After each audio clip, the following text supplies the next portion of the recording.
Xavier était ton voisin? Disons qu'on était dans le même quartier.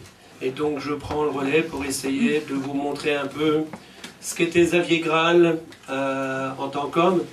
Bon, je suis navré un peu parce que tout à l'heure on était dans le rêve, et là on va revenir sur Terre. C'est dommage, mais ça va se passer comme ça. Il est arrivé à Bossuilan en 1973.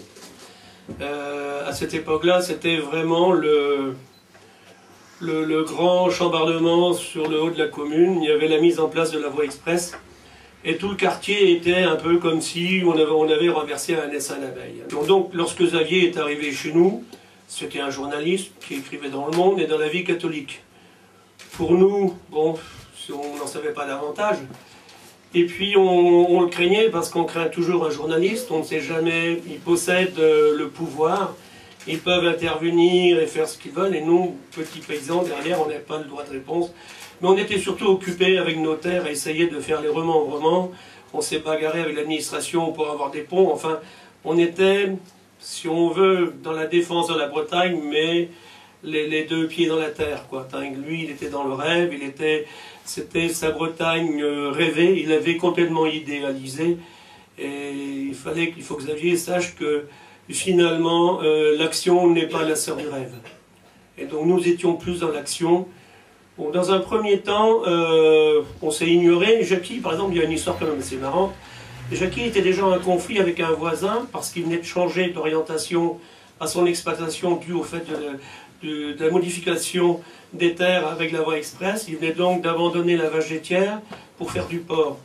Et tous ces bâtiments ont été imbriqués les uns dans les autres pour ceux qui connaissent Bossuilan. Et donc il y avait un des locataires déjà qui avait fait venir l'huissier et c'était déjà le conflit pour cette histoire de porc. Il est arrivé, il a mis à fond la musique classique. À cette époque-là, il n'y avait pas les doubles vitrages, on voit le résultat. Le lendemain, Jackie se réveille, il était mais vraiment en boule. Il dit mais ça va pas ce gars-là à côté, là, ça marche pas. Donc la porcherie, une de ses grandes porcheries, touchait le pignon de sa maison. Ils rentrent là-dedans, donc les cochons se mettent à brailler pensant qu'ils allaient avoir à manger. Naturellement, il s'en va, il leur donne pas à manger, les cochons se taisent. 3 quarts d'heure après, il a fait ça pendant toute la matinée. Bon, après, Xavier et lui se sont expliqués. Ils ont été d'ailleurs les meilleurs amis du monde après. Hein. Parce que quand il y avait un petit souci, ils venaient chez Jackie demander s'il n'y avait pas des saucisses quand ils avaient des invités ou des choses comme ça. Dans La Vie catholique, il a donc attaqué Notre-Dame de Kergornet. Françoise en a fait la triste expérience à l'enfer aussi, n'est-ce pas?